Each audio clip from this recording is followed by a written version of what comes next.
Chapter 20, on acknowledging our own infirmities and the miseries of this life. Lord, I will acknowledge my sin before you and confess my instability.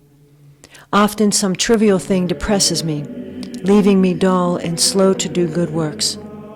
I resolve to stand firm, but at the slightest temptation, I am set back.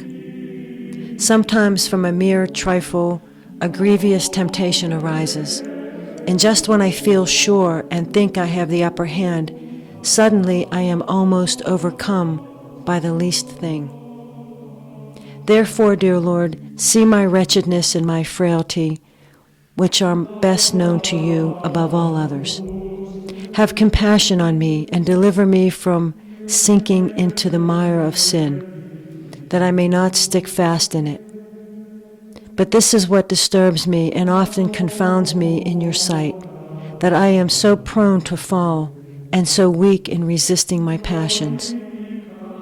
And though I do not give in to them altogether, yet their assaults are troublesome to me, so that I am wearied by the daily conflict. Yet I know such conflicts is not at all unprofitable to me, for by this I see my infirmities better, and understand that such evil fantasies rush in upon me more easily than they depart. Would that you, most powerful God of Israel, the lover of all faithful souls, would look upon the sorrow and struggle of your poorest servant, and come to my assistance in all that I must do.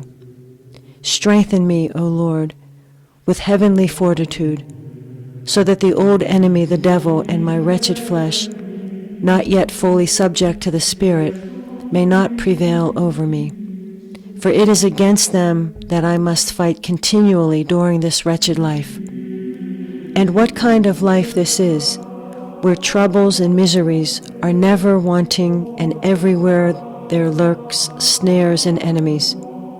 For as soon as one temptation or trouble goes away, another comes. And while the first struggle is still on, many others suddenly rise up unexpectedly. How then can this life be loved, which is so full of bitterness and subject to so many trials? How can it be even called life, since it brings forth so many deaths and spiritual plagues?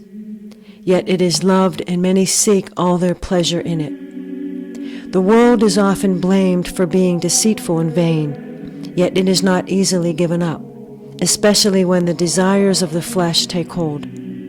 Some things lead us to love the world, others to despise it. Those things that lead a person to love the world are sensual desires and enticements that lure the eye, the pride in riches.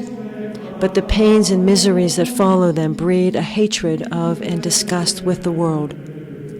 But sad to say, a little pleasure dominates the minds of the worldly, driving out of their hearts all heavenly desires, to such an extent that many imagine that joy is to be found in living under such sensual pleasures. That is because they have neither seen nor tasted the sweetness of God and the inward joy of virtue. But those who utterly despise the world and strive to live under holy discipline experience the heavenly sweetness promised to spiritual persons. They also see the errors of the world and how it is deceived in so many ways.